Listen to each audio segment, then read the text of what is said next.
Next we have Sophie Robinson. Sophie Robinson was born in 1985. She lives and works in London. Her first book, A, was published by Le Fig Press in 2009. Sophie is the 2011 Poet in Residence at the Victoria and Albert Museum in London. She is currently completing a PhD in queer poetics at the University of London, where she also teaches creative writing. Please welcome Sophie Robinson.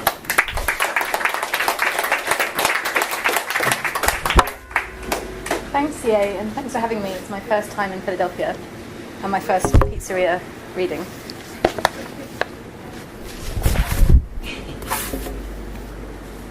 I'm going to start with a couple of sonnets from A, and everything in this book is dedicated to Erin Davidson, 1985 to 2007. The upright nature of a girl, belied by formless words, signs of visible lust like the density of skies and the disappearing hour. I think of you, urgent, weak, walking beside billboards, missing out, flaking off in the silence between two tracks. No tender riot in your geek heart, spliced open and pulsating in 4 different places, whilst the summer is blaring, musty and live. Awful shiny skin and sick tune of birds germinating light as a new kind of loudness. And the crude urban cosmos misses you and is just passing the time with dirt and money and pouting in the corner without your nocturno suspicious lure.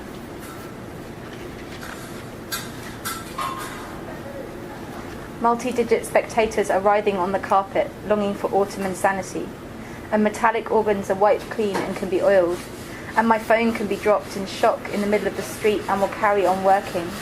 And there's soil in your lacy frill, and blood's like jelly these days. Time loops around itself in bold and able gestures, as I wander around the Payless on Roman Road and think of you grabbing my rarely thinnest hand and dragging away from jealousy, now hardened, now lain on a fridge, putrid with pollen and fashionable lipstick, and you are made of dust.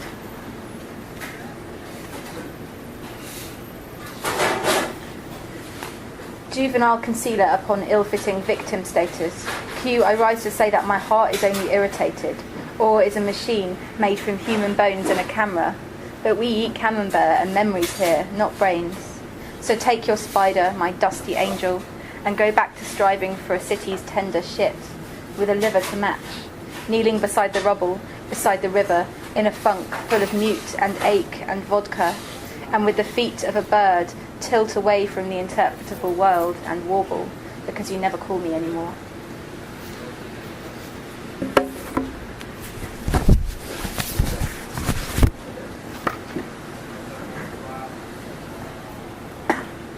This is called Precious, for Georgie McGlug and Patty Plinko.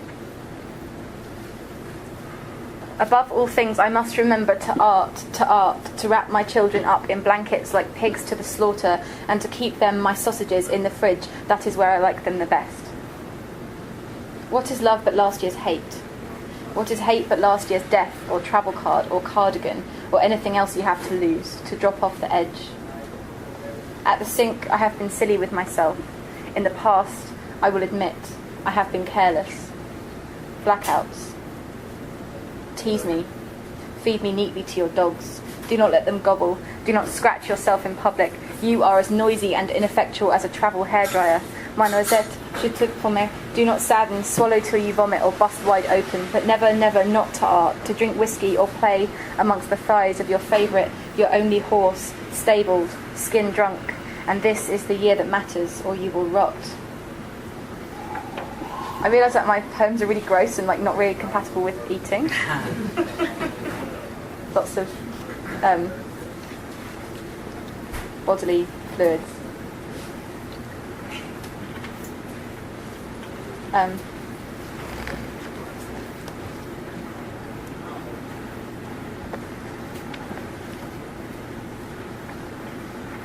Pulchritudinous. The proud line of your tailoring moves me. Tuck the sag of years into line, crop each spasmic landmine to its limit. You were my favourite unplanned closure, You were my best sign of misdirection. Beset with grime, you grew foggily to the lapsing beat heart of my weakest pet, my sickly sparrow, wormless and breaking in a bath full of porridge, goopy flapping of the end of days. Compadre, do not leave, I have sweeter meats to feed you yet. I lament, left alone, like so much lunch, overcharred, undersundered, nude hams, merely basking in the burn of your urbanity.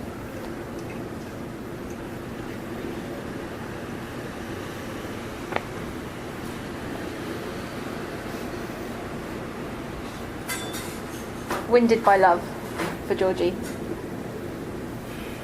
And what hurt her damp hand touched with her nose in her arm, her cut knees waist away below her, those beyond tones, with sore-belted lips, flower that last hip, drown hard in rebuke, oily fingers in a jar, a legging glover squatting in the low-ribbed land, gingerly gurning towards a peekaboo crotch, vibrating against a useless void of understanding.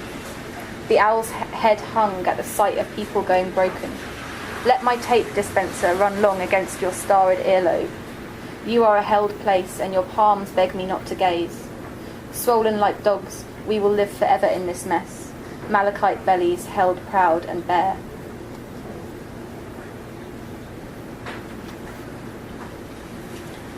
Suicide Tuesday.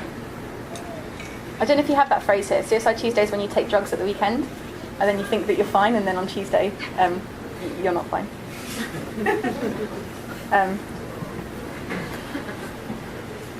Suicide Tuesday. A regime devoted to time, embodied in the colour of a wall, or running repeatedly into yourself, spattering thighs, knee-deep in lard, a breath-by-breath attack. Starving for digital release, I am accurate, musculature, diligently flowing outwards away from posterity, whipped into relief the texture of beaten leather. Suction cups, monster artists stuck to myriad bathroom floors as a naive defence against anxiety. Billie Holiday Vox, tremors soaked in deep red quiet amid the itchy knife of emotional compromise.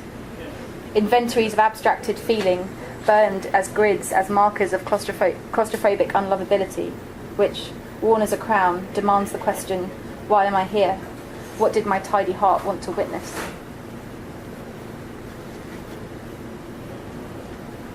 Hunky Dory, for Erin Jude and Peter Davidson.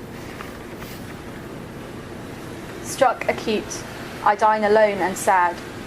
Like a burned out carcass of a car in a ghetto in Paris, I am too tired to riot. You cling translucent to my rustic children, a petrol slick, and I long to say hello. Tears in my soup, eyes in my mouth. How can we have an exchange when you're being so quiet? Hello?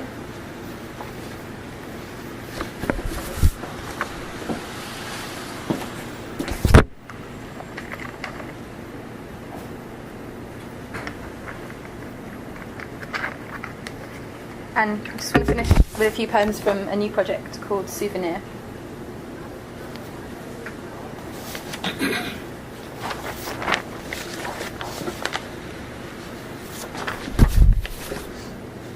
Prophylactic. And today my heart exists as a surface upon which your broken face is being tattooed. And as I wake, the world wears promenading as a sitcom with the volume up too loud. We're submerged in the black backwater of East Canals, and waking there are holes in my bones which the wind sings to you through. There's a hole in your head you wear on the outside, and we're slopped in Factor 50 nostalgia, gulping down grammars, bile from far-off sickness of our former lives, and I wear you as an abscess, an inverted bruise. I shan't survive this winter without you and your upright brain to keep mine warm, and not bad, no longer needing public muscle to keep tight vigil. A psalm from the celebrities of history to make us safe, to fix your fainting face and mine, full of spots and shipwrecked girls, to keep hold of me out of the window of the institute of our love in disrepair.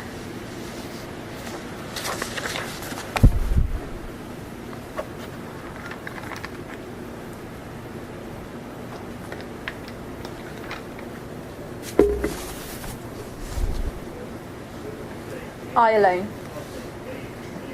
I don't know what to say except I miss you on the phone historical and loving of the mouth and in the stumps and off my clothes and fallen off you softly with my buried ancestors, with wolves at the door, with the beating flap of death take hold my hand, with swallowed coal lumps, cureless baubles, with sinks and teeth and now descended, with old England's fragile tombstone, with its bargains frayed and fragile vapours, with a heart that is that bow breaking into cocaine-spattered sky and left to ripple or erase itself, or else to fright or frig dry, and homelands burn and organs tenderize in a big child of 25 with hurts in lines, with the sluggish moon a-calling, with a love that's hard as iron, with a love you can't return. Oh Lord, call me no more silence, cut across lament and stay very thin.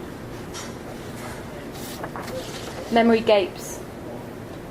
This is a world, I have washed away what gives it rhythm, and I don't know what to say except reverse charge my wretchedness, my eager eyes for light, from my bedrock bare unmangled. Live with me, be my witness, from body to body as water glass, as my mother's false water, in which I flicker, tongue as in a cat's kiss, pilfer within myself, and we can cry and be relaxed. I'd eat your clocks for 1,000 nights, I'd vomit rivers into your ocean, feed on me like mice on melon rinds. Oh London, I want my happy wages back, and with matching rings cut my ruins open like a fireman, because we've got poorly lately, less life dragging behind us in the hot and clapping battle of the city's vampires' lies we do not have the strength to fight.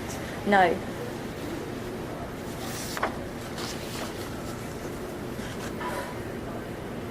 Song.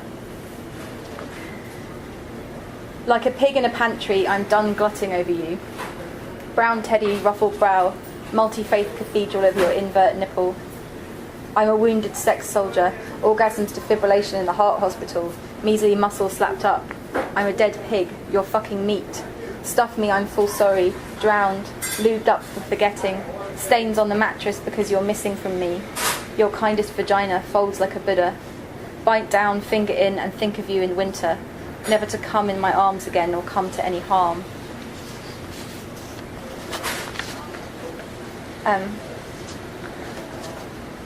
This is the last one. It's called NSFW because it was one of the first poems I wrote when I was working at the V&A Museum. And I don't know what they expected because they'd seen my work before, but they didn't like it, and it got censored from their website as being NSFW because it's got the word cunt in it. NSFW stands for not suitable for work, but some poet in Cambridge didn't realise that and thought it stood for, he read it as no sex for weeks, which is even better.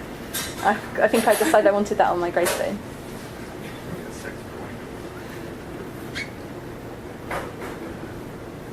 NSFW. I'm sick of love and sad for what I've lost. That bullshit fix of nervy hands has gone, and rude springs a bully, sun and wavy cold air. And you are well, I having never been well. I want to meet you anew and be loved and not thought of as silly. To you now I'm a clown or a dog waiting to be put down, and so my breasts are hairy teats for cubs I love and are not born, and not for you. My new nude is atrocious, and I wonder who you think of in the shower. What wets your meat if not my putrid body you once and gently fucked, and which I, promising it to you, have lost the receipt for. Go away for a long time and meet me at the airport. Run me a bath as before, with water from the kettle so kind, and we'll shiver in 2 inches forever. Thigh on thigh, never shrinking from the moment, but cycling it around the time we do have, having been given each other, and never unadorned or waiting to get broke. I'd wait to die forever to have unlost that time, and die to lose it all again. Having taken too much, having got love unspent, not wanted and stayed unhappy inside the kettle, waiting to be filled kindly, touched on the cunt, or met at the airport with the ghosts of Animal Kingdom still inside me. Thank you.